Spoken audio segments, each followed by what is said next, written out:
في جنات يتساءلون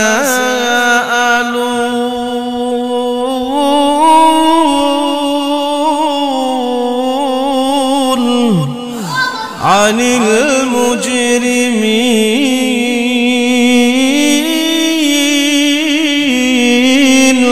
ما سلككم في سقر قالوا لم نك من المصلين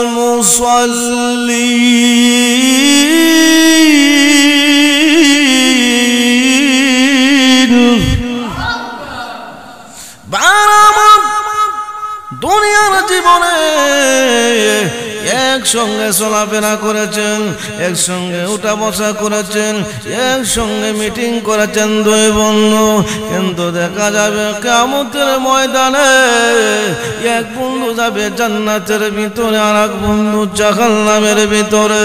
জান্নাতি বন্ধু জাহান্নামের বন্ধুর খোঁজ খবর নেওয়ার জন্য যাবে জাহান্নামী বন্ধুর কাছে।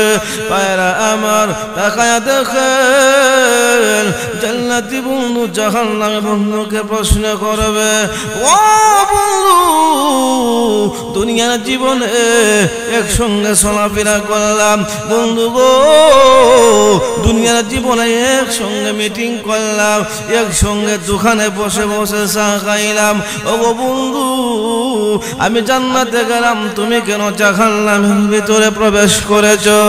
অমনি জাহান্নামী বন্ধু বলবে, বন্ধু গো দুনিয়ার জীবনে একসঙ্গে চলাফেরা করেছি, একসঙ্গে উঠা বসা করেছি, ও বন্ধু আমি জাহান্নামে যাওয়ার কারণ হলো, ও বন্ধু যখন মসজিদ থেকে আজান হইতো, ও বন্ধু দুনিয়া জীবনে একসঙ্গে চলাফেরা করেছি, একসঙ্গে মিটিং করেছি, একসঙ্গে দোকানে বসে আড্ডা মেরেছি, ও বন্ধু যখন মসজিদ থেকে আজান হইতো, ও বন্ধু আমি জাহান্নামে আসার এক নম্বর কারণ হলো বন্ধু আজান হইলে তুমি নামাজে যাইতা, কিন্তু আমি নামাজে যাইতাম না। ক্বালু লাম নাকু মিনাল মুসাল্লিন,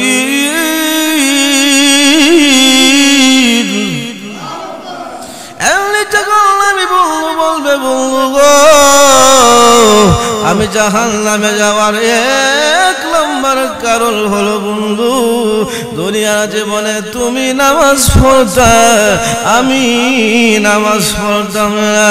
ও বন্ধু নামাজ না পড়ার কারণে খুদার বাহিনী আমাকে গ্রেফতার করে সাকার নামক দুজকে নিক্ষেপ করেছে।